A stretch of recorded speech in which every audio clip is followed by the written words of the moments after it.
इस वक्त की बड़ी खबर जिसने पूरे देश में सनसनी फैला रखी है। देखिए, केंद्र जांच एजेंसी ने कट्टरपंथी संगठन पीएफआई के कई ठिकानों पर एक साथ छापा मारा है। ये छापे देश के 12 राज्यों में चल रहे हैं। इसमें केरल के अलावा तमिलनाडु, तेलंगाना, कर्नाटक और उत्तर प्रदेश भी शामिल है। पीएफआई से जुड़े अब तक के 100 नेताओं समर्थकों को गिरफ्तार किया गया है। इसमें पीएफआई चेयरमैन ओएमए सलाम भी शामिल है, जबकि 2 समर्थकों को लखनऊ से गिरफ्तार किया गया है। अकेले केरल की बात करें तो यहां पर पीएफआई के 50 ठिकानों पर छापा पड़ा है। केरल के मल्लपुरम में आधी रात को एनआईए ने पीएफआई चेयरमैन के घर पर छापा मारा और यहां से इन्हें गिरफ्तार किया है। वहीं कर्नाटक के मंगलुरु में भी एनआईए की छापेमार कार्रवाई देखने को मिली। पीएफआई से जुड़े कई बड़े नेताओं को गिरफ्तार किया गया है। जहां जहां एनआईए की छापेमारी हो रही है, वहां वहां उनके काम में अड़ंगा डालने की कोशिश भी की जा रही है। एनआईए के अलावा इस छापेमारी में ईडी भी शामिल है और जिन लोगों को गिरफ्तार किया गया है उनमें से कुछ को एनआईए के दिल्ली हेडक्वार्टर भी लाया जा सकता है। तो देखिए, सबसे बड़ी रेड देश में सबसे बड़ी रेड इस वक्त की जो देश में सनसनी फैलाई हुई है। 8 तस्वीरें आपको दिखा रहे हैं। मल्लपुरम केरल, जहां पर पीएफआई के चेयरमैन को गिरफ्तार किया गया है। बिहार की तस्वीर आपको दिखा रहे हैं। कर्नाटक की तस्वीर दिखा रहे हैं, जहां पर विरोध करते हुए भी पीएफआई के समर्थक नजर आए और यहां पर अड़ंगा डालने की कोशिश भी इस छापेमार कार्रवाई में करते हुए नजर आए। तमिलनाडु की तस्वीर आपको दिखा रहे हैं। तमिलनाडु में आपको 2 तस्वीरें दिखा रहे हैं। एक तस्वीर आपको मदिरई की, वहीं डिंडीगुल की भी तस्वीर आपको दिखा रहे हैं। महाराष्ट्र में पुणे में यह कार्रवाई की जा रही है। हैदराबाद की भी तस्वीर देखिए, जहां पर पॉपुलर फ्रंट ऑफ इंडिया के हेड ऑफिस पर भी छापेमार कार्रवाई की गई है। कोलकाता में भी कई नेताओं के घर पे यह छापेमार कार्रवाई जारी है। और देखिए, आप 12 तस्वीरें आपके टीवी स्क्रीन पर, क्योंकि 12 जगहों में देश भर में यह छापेमारी कार्रवाई की जा रही है। मुंबई, पुणे, हैदराबाद, कोलकाता, बिहार, असम, केरल में और कर्नाटक में 2 जगह, तमिलनाडु में भी 2 जगह और आंध्र प्रदेश में यह छापेमार कार्रवाई की जा रही है। अब देखिए, कुल मिलाकर 106 से ज्यादा नेताओं समर्थकों को गिरफ्तार किया गया है। इसमें 4 पदाधिकारी कुल मिलाकर शामिल है। इसमें सचिव, राष्ट्रीय सचिव शामिल है। मुख्य तौर पर जो गिरफ्तारी हुई है वो हुई है चेयरमैन की, और ये गिरफ्तारी हुई है केरल के मल्लपुरम से। ओएमए सलाम को गिरफ्तार कर लिया गया है और सभी को दिल्ली हेडक्वार्टर लाया जा रहा है। एनआईए के दिल्ली हेडक्वार्टर पर 5 तस्वीरें आपकी टीवी स्क्रीन पे।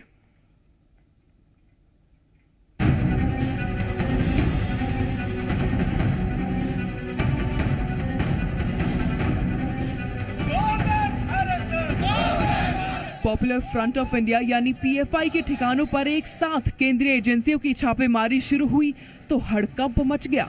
पीएफआई और उसके पॉलिटिकल विंग एसडीपीआई के ठिकानों पर एनआईए और ईडी ने छापेमारी शुरू की तो इसके नेताओं और समर्थकों ने हंगामा मचाना शुरू कर दिया।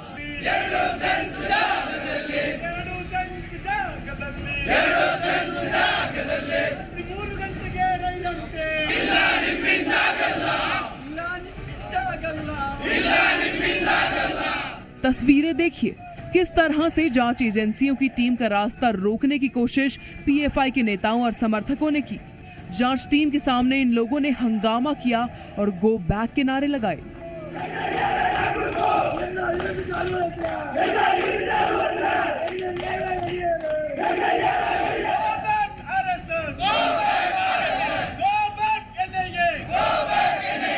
पीएफआई के कार्यकर्ताओं ने एजेंसियों के काम में अड़ंगा डालने की कोशिश की।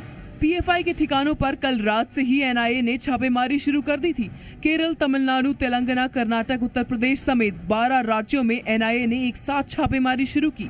कुछ जगहों पर एनआईए के साथ साथ ईडी ने भी रेड डाली। अकेले केरल में पीएफआई के करीब 50 ठिकानों पर एनआईए ने रेड डाली। कानून अपना काम करता है, इस पर हमारी कोई टिप्पणी नहीं, लेकिन मैं ये जरूर कहूंगा, पीएफआई आज एक आतंकवादी संगठन है जो भारत विरोधी काम करता है।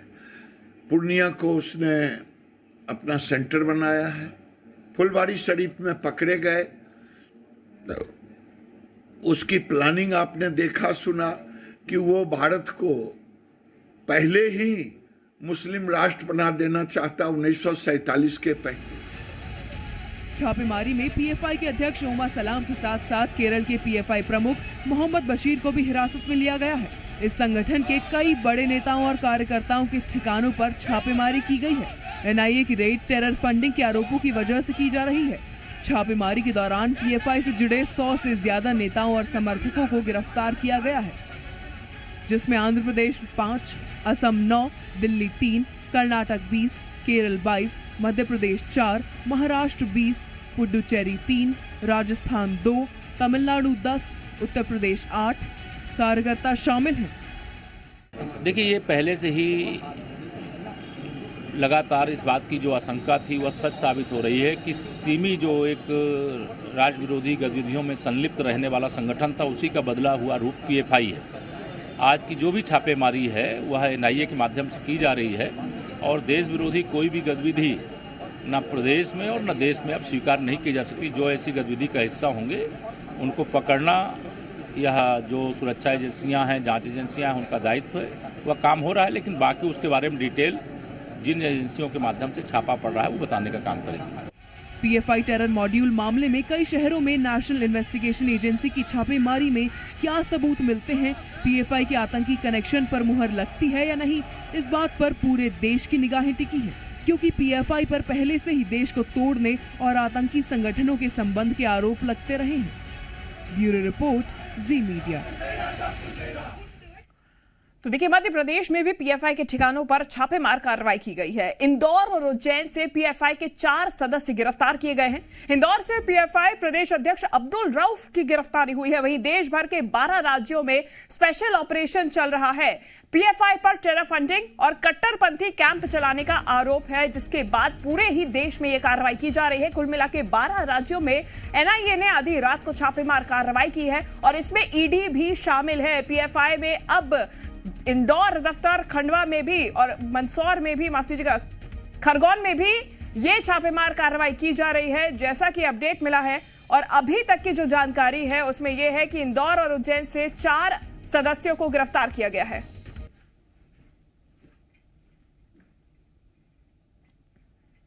इस तरह के एविडेंसेस कुछ लगे हुए एविडेंसेस के बारे में हम लोग को जानकारी नहीं है कि एनआईए राष्ट्रीय स्तर की सुरक्षा एजेंसी है और जहाँ भी राष्ट्र विरोधी गतिविधियाँ होती हैं उसको ट्रैक करना, ट्रेस करना, ऐसे शक्तियों को क्रश करने का काम उनका है। और ये कार्रवाई हुई है। इस कार्रवाई के पीछे क्या एविडेंसेस हैं, क्या है, वो जानकारी हम लोगों के पास नहीं है। मध्य प्रदेश में भी राज्य की पुलिस के सहयोग से, इंदौर की पुलिस के सहयोग से यहाँ पर भी उन्होंने कार्रवाई की है। ये संगठन जो है ये प्रांत व्यापी नहीं है, राष्ट्रव्यापी है और इसलिए राष्ट्र में कई जगह, जैसा आप लोग बता रहे हैं, राष्ट्र में कई जगह एक साथ दबिश हुई है और राष्ट्रीय स्तर पर इस पर विचार चल रहा है। तो सुबह से ही आप पीएफआई का नाम सुन रहे हैं, लेकिन आखिर ये पीएफआई है क्या, इसके बारे में भी आपको जानकारी दे देते हैं। तो चलिए, पीएफआई का फुल फॉर्म है पॉपुलर फ्रंट ऑफ इंडिया, यानी कि इस्लामिक कट्टरपंथी संगठन। सिमी का फ्रंट ऑर्गेनाइजेशन भी इसे माना जाता है। 2006 में पीएफआई यानी कि पॉपुलर फ्रंट ऑर्गेनाइजेशन का गठन किया गया था।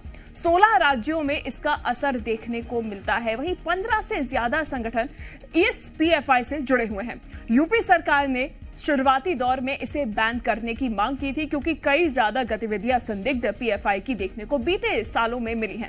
मध्य प्रदेश में भी इसे बैन करने की मांग पहले ही उठ चुकी है और अब ये मांग और जोर से उठती जा रही है, क्योंकि दिन भर से जो पीएफआई के तमाम दफ्तरों में हम रेड्स देख रहे हैं, नेताओं के घरों में रेड्स देख रहे हैं, उसके बाद पीएफआई को बैन करने की मांग उठ रही है, क्योंकि कई ऐसे दस्तावेज, संदिग्ध साहित्य भी बरामद किए गए हैं जो देश